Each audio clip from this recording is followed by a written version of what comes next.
Bienvenidas y bienvenidos a Criminología sin filtros. Un espacio donde la criminología sale del aula y se adentra en los casos reales. Aquí no venimos a contar asesinatos para entretener, sino para comprenderlos desde la ciencia. Cada episodio parte de un caso real, un crimen. Pero lo que nos interesa no es el morbo, sino las preguntas que nos podemos llegar a hacer. ¿Qué lo explica? ¿Qué nos dice la teoría? ¿Qué falló en la prevención? ¿Y qué nos cuenta la evidencia empírica sobre fenómenos como este? Soy Cristian Quaglia, criminólogo, y te invito a analizar conmigo los hechos desde las herramientas que nos brinda la ciencia. Porque la criminología no es solo una carrera, es una forma de mirar al mundo. Bienvenidos.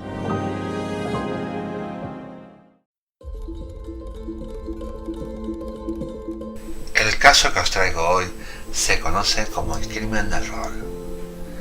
El crimen del rol fue el asesinato de Carlos Moreno, un operario de limpieza de 52 años, ocurrido en la madrugada del 30 de abril de 1994, en una parada de autobús de una calle de Madrid, concretamente la calle Bacares número 26, en el barrio de Hortaleza. Aunque en un primer momento se investigó como un simple robo que salió mal, pronto se descubrió que los autores, dos jóvenes vecinos de Chamartín, Javier Rosado Calvo y Félix Martínez Reséndiz, habían seguido las indicaciones de un macabro juego, inventado por Rosado. Este juego consistía en dar caza a una persona con características concretas. Habéis oído bien, dar caza. Según Rosado, había que quitar escoria de la sociedad. El suceso desató una auténtica histeria mediática, vinculando la violencia al mundo de los juegos de rol y provocando una fuerte oleada de críticas y estigmatización hacia esta afición en España, la cual estaba muy de moda por aquellas fechas entre los jóvenes a principios de los años 90. Javier Rosado Calvo era un estudiante de química de 21 años y había diseñado el juego macabro, al que llamó Razas. Las reglas del juego, según su propio relato, eran muy sencillas y carecían de azar. Sin dados, ganaba a quien a medianoche seleccionara a una persona con ciertas características: edad cercana, aspecto indefenso y estar solo, y también que la asesinara antes de las 4 de la mañana.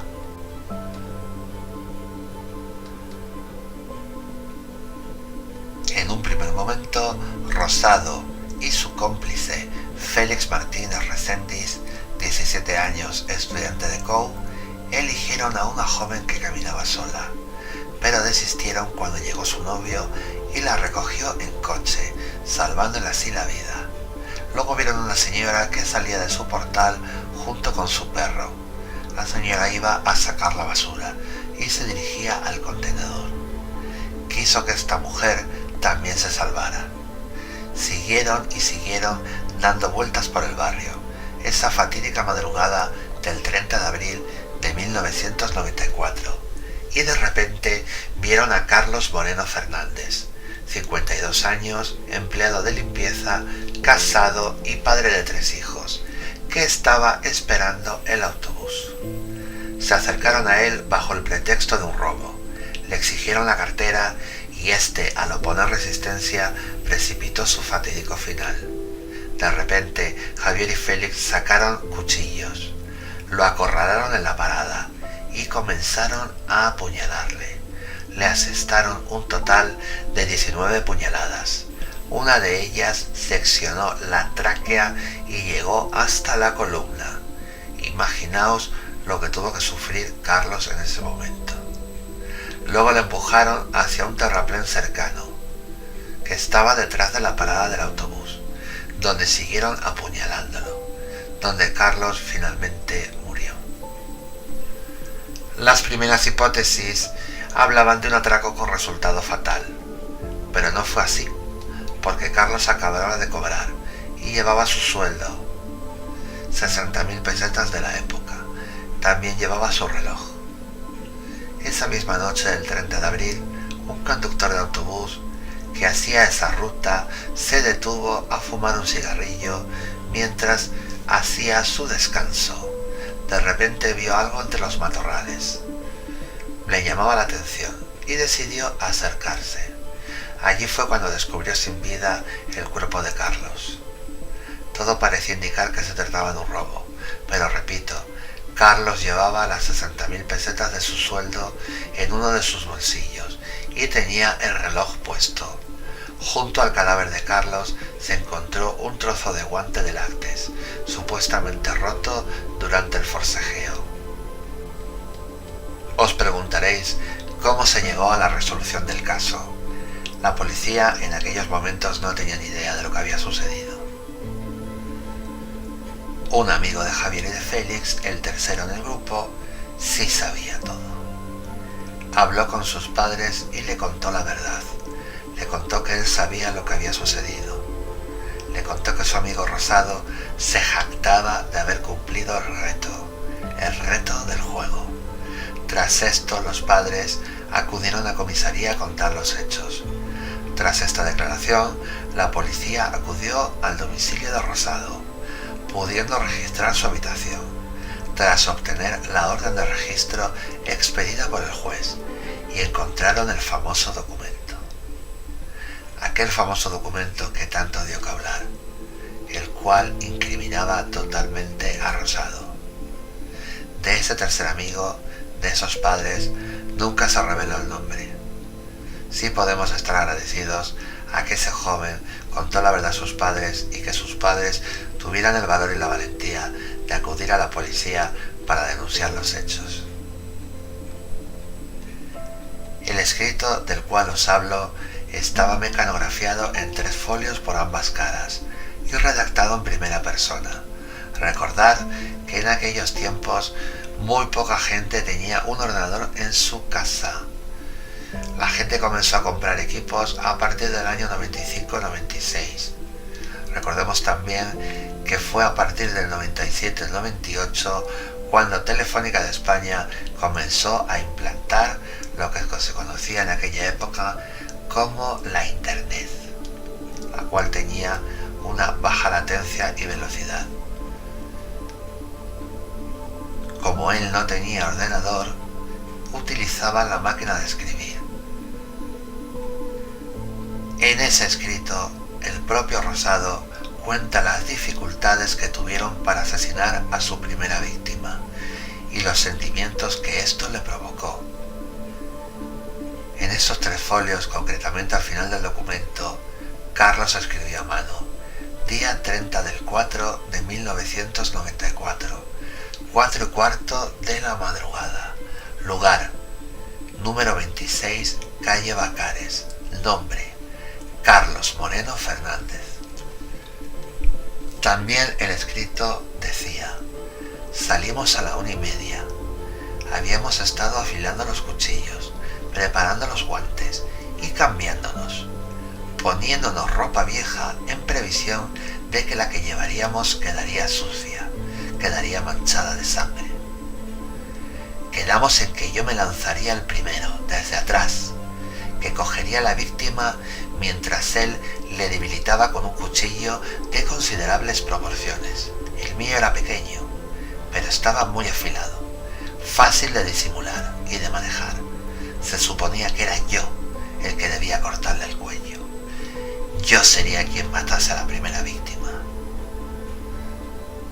Tras esto, ambos jóvenes fueron arrestados y puestos a disposición judicial. Luego se supo que en el momento del arresto ya estaban preparando su próxima cacería. Durante la instrucción del caso quedó al descubierto que Rosado no solo había inventado razas, sino que había reclutado a su amigo para llevar a cabo el plan. En el registro de su habitación aparecieron 15 cuchillos, abundantes manuales de juego de rol, textos de ocultismo y obras del Marqués de Sade, lo que alimentó una vez más la versión de una mente perversa que trascendía más allá de un simple juego realizado entre jóvenes. Aunque en comisaría, tras la detención, ambos jóvenes guardaron silencio, semanas más tarde se supo que Rosado había escrito a sus padres una carta autoincriminatoria. Al final, en octubre del 2006, Rosado reconoció por primera vez ser el autor de la muerte de Carlos Moreno, que dejó viuda y 3 hijos. La familia de la víctima, representada por su mujer y sus 3 hijos, sufrió un nuevo trauma cuando en 1999 la Audiencia de Madrid concedió permisos puntuales a los asesinos para salidas esporádicas, algo que la familia de Carlos calificó públicamente como incomprensible. El juicio deliberó sobre el carácter inducido del crimen. El 18 de febrero de 1997, la Audiencia Provincial de Madrid condenó a Javier Rosado a 42 años y 2 meses de prisión por asesinato con alevosía, robo con violencia y conspiración para el asesinato, imponiéndole además el pago de 25 millones de pesetas de indemnización a la familia. A Félix Martínez, por ser menor de edad y tener un papel subordinado, le correspondieron 12 años y 9 meses de reclusión menor por los mismos delitos. Qué fácil sale matar en España, ¿verdad? Seguimos. El Tribunal Supremo ratificó la responsabilidad exclusiva de los jóvenes en una sentencia de 1998.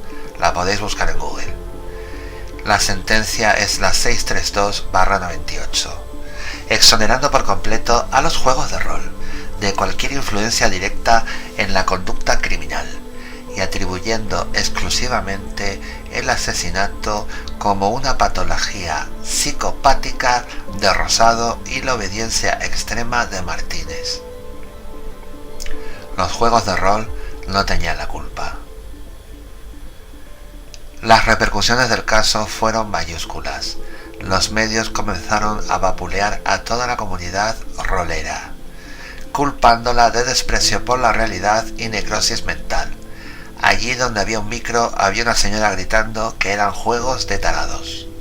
Y en la calle surgió una auténtica caza de brujas, sobre todo en Madrid, contra quienes practicaban juegos de estrategia. Estaba muy mal visto en aquella época. Con el tiempo, sin embargo, foros de expertos y la propia justicia reconocieron que la afición no incentivaba la violencia, sino que el crimen obedeció a factores exclusivos e individuales, ajenos a cualquier afición lúdica.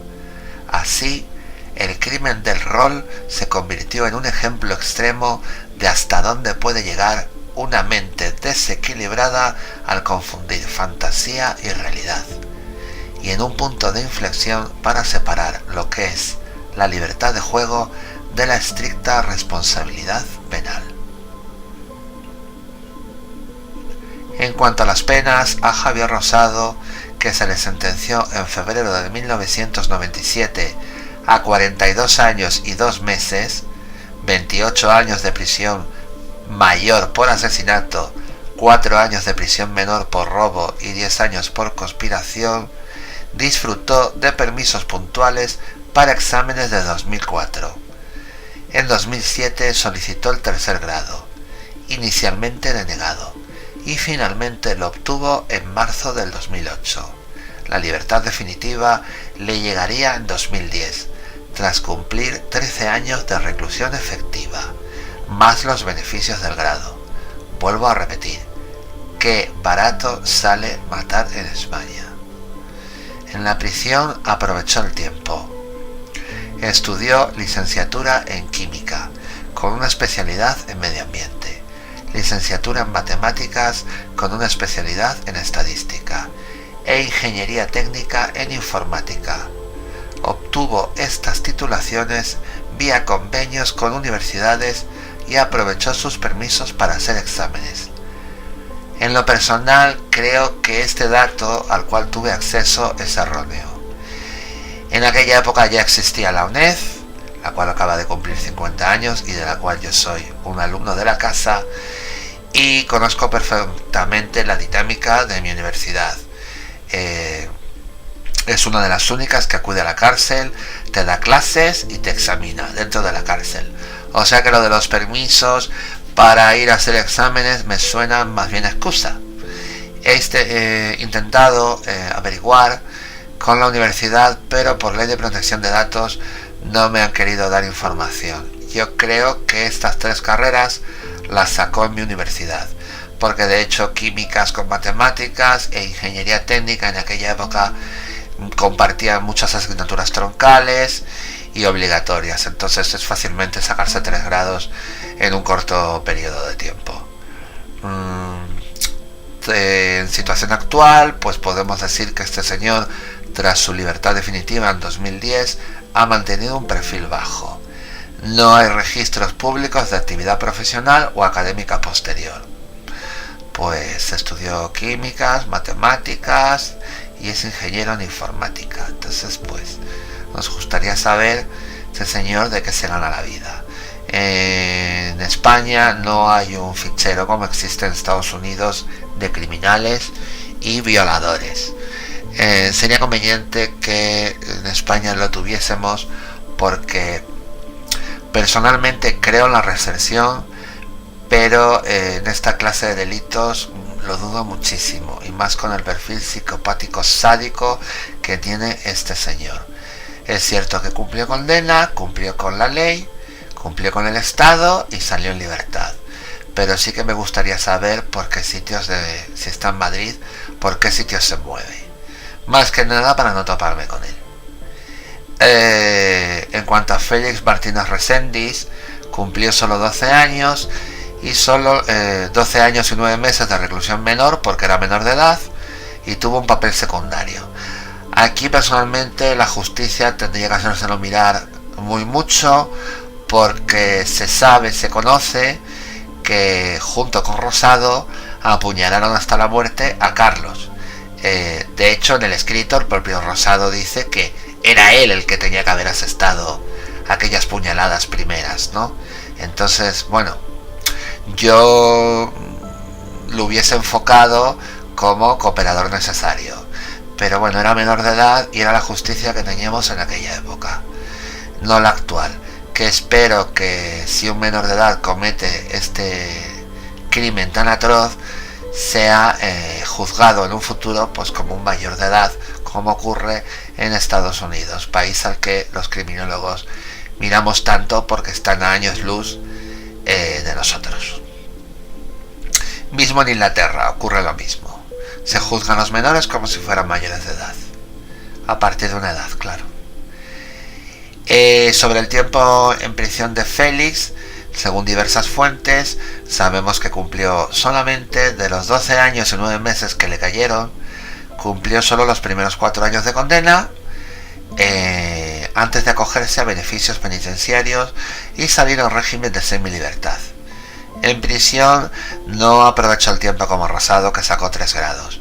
Él no estudió nada, no hizo nada. Después de salir en libertad, se trasladó a Alemania y se aisló de la atención mediática. Eso es lo que se comenta en los medios de comunicación.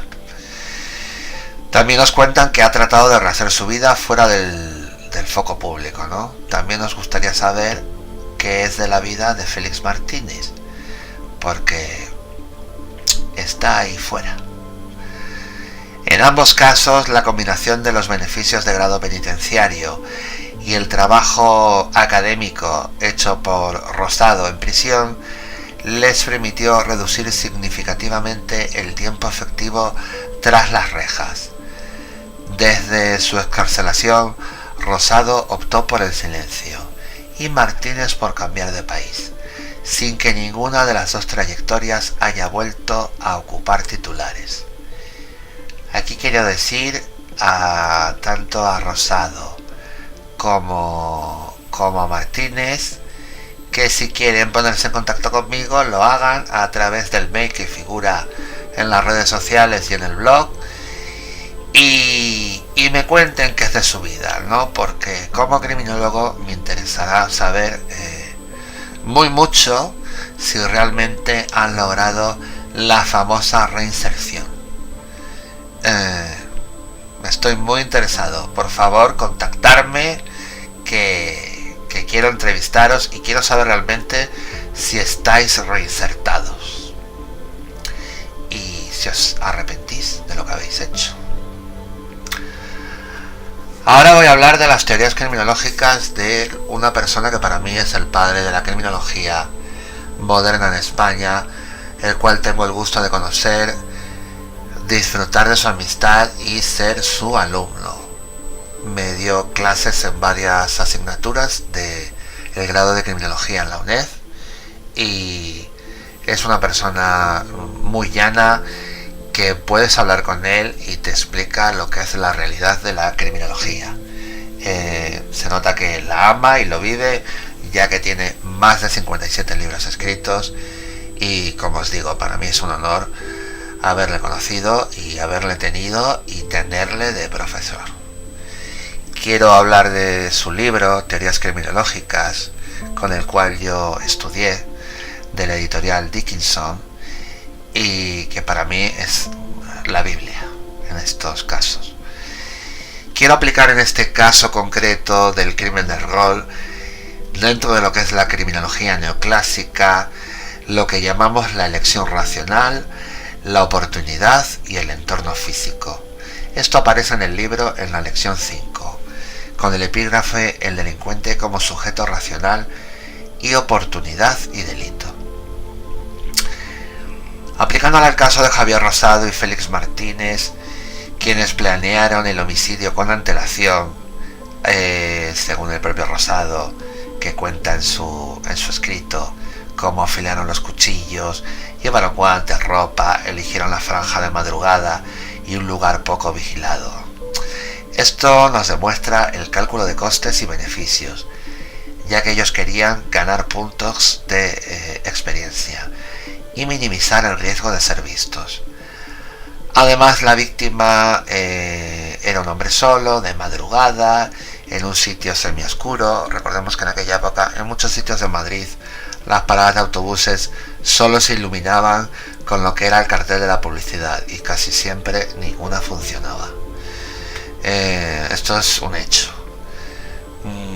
Entonces, pues claro, este sitio reunía las condiciones del objetivo adecuado, con escasa guardia, que describe perfectamente lo que es la teoría de oportunidad. También quiero aplicar en el caso la teoría del aprendizaje social, que en el libro la tenéis en la lección 6, en el apartado Las teorías del aprendizaje social. En este caso, Rosado creó el juego Razas y durante meses reforzó verbalmente la idea de matar para puntuar, normalizando definiciones favorables a la violencia entre los miembros del grupo. Recordemos que era un grupo de varios integrantes, pero solo finalmente quedó Rosado con Félix.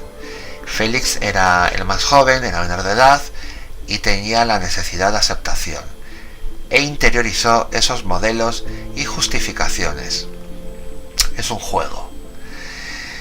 Según los autores Sutherland y Akers, que describen en su texto definiciones favorables al crimen, el crimen es, así, un producto de interacción, imitación y refuerzo mutuo. Está claro que entre ambos interactuaron. En el caso de Félix le imitaba y ambos tuvieron un refuerzo mutuo de lo que fue lo que les llevó al asesinato de Carlos. También quiero aplicar la teoría del control social y el autocontrol. Una teoría que en especial a mí me gusta mucho. La tenéis en la lección 7 con el epígrafe Las teorías del control social. Aplicándola al caso, podemos ver que ambos jóvenes presentaban vínculos sociales débiles. Rosado era descrito como solitario, con escasas amistades universitarias y escaso apego a normas convencionales. Félix buscaba la aprobación de su líder, o sea, Rosado. En el marco de los autores Hirschi y Gottfredson, nos dicen que la falta de apego, compromiso y creencias, unidas a una impulsividad y búsqueda de nuevas sensaciones, reduce las ataduras que frenan el delito. Recordemos que Rosado era un joven que en el momento de los hechos estaba en tercero de grado en la facultad. Se presupone que ya en tercero de grado, pues siendo una universidad presencial, pues conoces gente, amistades, colegas. Sin embargo, él iba en solitario.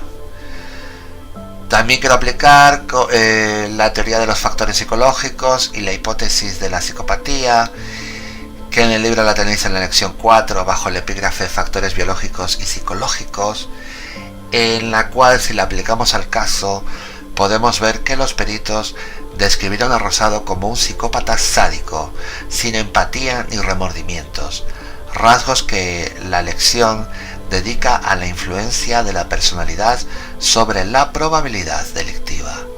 Aunque la psicopatía no explica por sí sola la elección de la víctima en concreto, sí que nos ayuda a entender el carácter instrumental y la frialdad del ataque. Por último, vamos a aplicar a este caso las teorías integradas. Dentro de lo que son las teorías integradas, vamos a aplicar la acción situacional.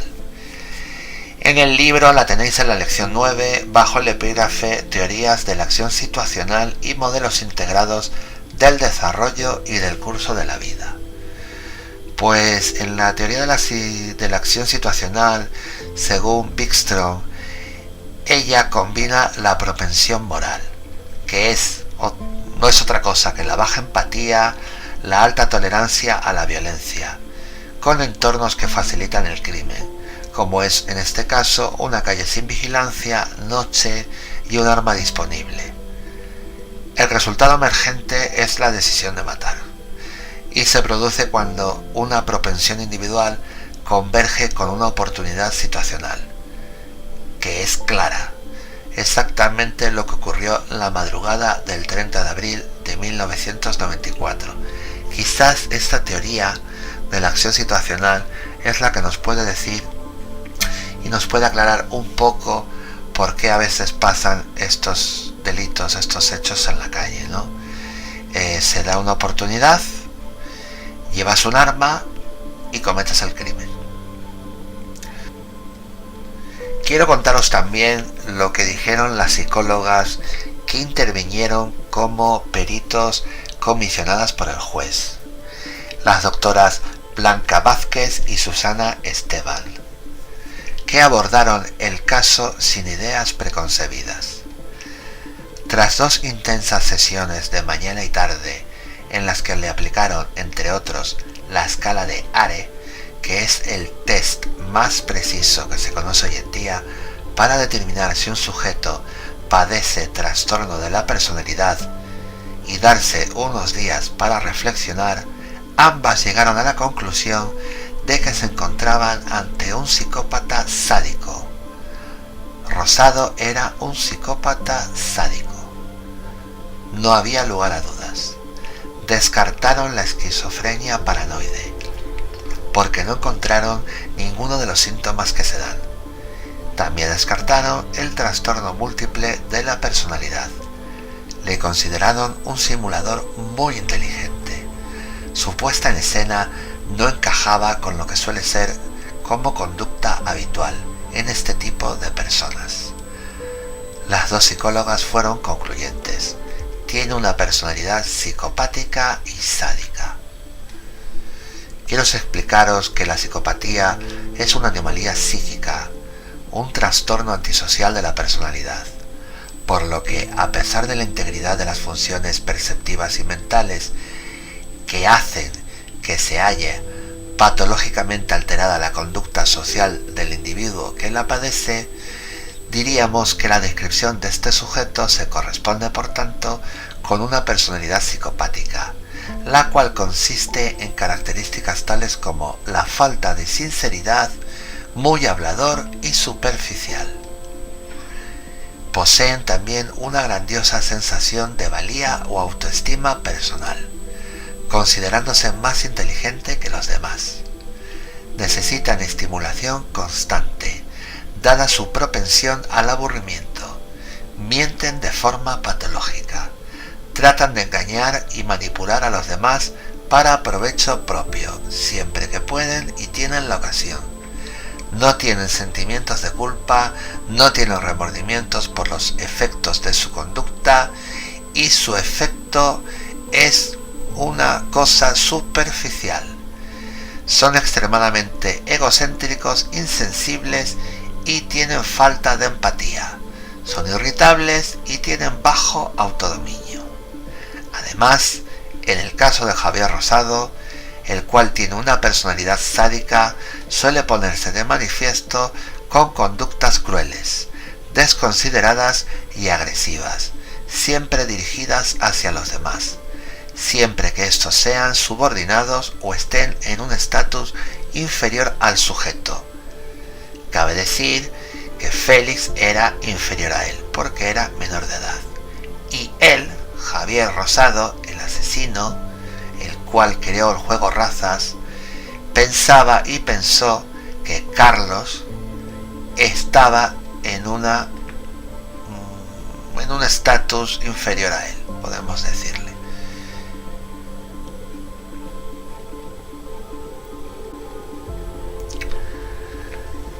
Como reflexión final, después de contaros el caso, hablaros de las penas que cumplieron, de las psicólogas, de las teorías del profesor Maillo, quería deciros que lo que más me impresiona es lo frágil que resulta la línea entre lo que es un juego adolescente y un acto de violencia irreparable. Siempre pienso en nuestra ciencia, en la criminología, cuando estudiamos y hablamos sobre lo que es el tema de la reinserción. Dentro de la carrera tenemos asignaturas de psicología, tenemos varias.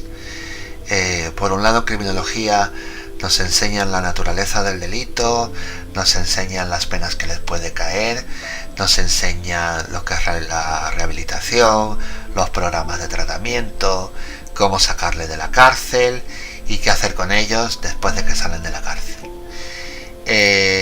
Yo me siento criminólogo, pero también dentro de la carrera he estudiado psicología. Entonces, en este caso, voy a tirar por lo que dicen las doctoras, las psicólogas, describiendo a este señor con esta personalidad psicopática sádica. Sabemos que la psicopatía no tiene cura. Siempre recuerdo durante la carrera a una profesora en concreto que siempre hacía hincapié en lo que es la reinserción. También recuerdo a otra profesora en la que me decía: Cristian, la reinserción existe, tenemos que luchar por ella. Y yo siempre que la veo le digo que no creo en la reinserción de esta clase de delincuentes, porque son psicópatas. La psicopatía no tiene cura. A mí me gustaría hablar con estos señores y que me contaran, después de todos estos años que llevan en libertad, que están entre nosotros, si se han arrepentido de lo que han hecho, si han logrado reparar el hecho, si han pagado económicamente a las víctimas, pero sobre todo lo que me interesa es saber si ellos mismos, a sí mismos, se sienten reinsertados, si la cárcel les ha valido de algo, además de en el caso de Rosado para estudiar, pero si el paso por la cárcel les ha dejado huella y si ellos se sienten realmente integrados en la sociedad. ¿Qué piensan de lo que hicieron, del delito tan atroz que cometieron con Carlos, que Carlos no va a volver a la vida? Me pongo en lugar de la familia y pienso fríamente, cada día que pasa todos hemos perdido a alguien y sabemos que cada día recordamos a esa persona, pero yo pienso en qué piensa la familia de Carlos, ¿no? En qué recuerda a ese ser querido. Yo vivo muy cerca de donde ocurrió el hecho y cojo un autobús que sale de Plaza Castilla para ir a mi casa y para concretamente en esa parada.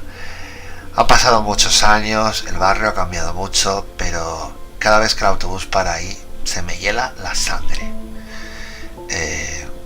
Pienso que podría haber sido yo, podría haber sido un amigo, un conocido, un familiar, un padre, un hermano, un amigo, una pareja. Por eso me gustaría saber realmente si están reinsertados, si esto que ocurrió realmente les sirvió de algo, porque es necesario para los que estudiamos la criminología saber e indagar si realmente los condenados, una vez que salen, que están en libertad, que han pagado su condena, realmente se reinsertan políticamente hablando, y si se reinsertan mentalmente hablando ellos mismos, ¿no? Porque no hay registro, a pesar de todo lo que estudió, de cómo se gana la vida en la actualidad. También decir, para finalizar, que las teorías de las cuales hemos hablado sí que nos ayudan a ordenar el caos, pero también exponen sus propios límites. Podemos explicar a través de las teorías la racionalidad instrumental de Rosado y la imitación acrítica de Félix, y los fallos de contención social. Aún así, sigue habiendo un resto inasible. Ese instante exacto en que podrían haberse echado atrás, y no lo hicieron. Ninguna fórmula, ninguna teoría captura del todo este hecho. Ese resto inasible nos vacuna contra la tentación de ver la violencia como algo inevitable, o peor aún, como un simple producto de un hobby marginal, o de un hobby marginal, como son los juegos de rol. Y descargamos la culpa sobre esto y cerramos el caso. Pero la sentencia fue muy clara.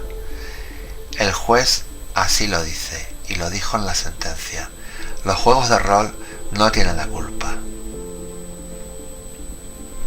Para mí la lección principal, si lo miramos desde la mirada ecológica de la criminología, es que necesitamos integrar niveles de análisis. Las pulsiones individuales no bastan sin la oportunidad, y la oportunidad no basta sin un relato que legitime la acción. Prevenir requiere actuar en todos los frentes, fortalecer vínculos, desmontar discursos violentos y, por supuesto, reducir entornos de riesgo. Lo que significa tener que cuidarnos, protegernos y no exponernos. Si lo miramos desde la ética de la complejidad, cuando un hecho nos horroriza, buscamos explicaciones sencillas para escapar de lo que sentimos, de lo que controlamos. Queremos dar carpetazo y explicarlo rápidamente, porque, como ya he dicho, el hecho nos horroriza y la mente humana es así.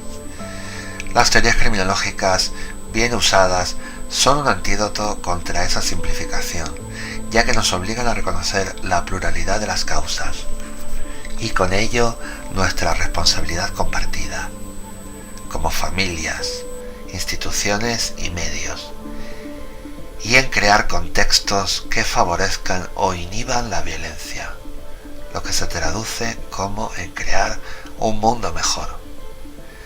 En última instancia, ninguna teoría sustituye el recordatorio humano de que detrás de las etiquetas de víctima y victimario hay historias reales y vidas truncadas, tanto para la víctima como para el victimario. Ese recordatorio es quizás la brújula ética más fiable para la que la criminología no se convierta en mera taxonomía del mal, sino en herramienta de prevención y dignidad.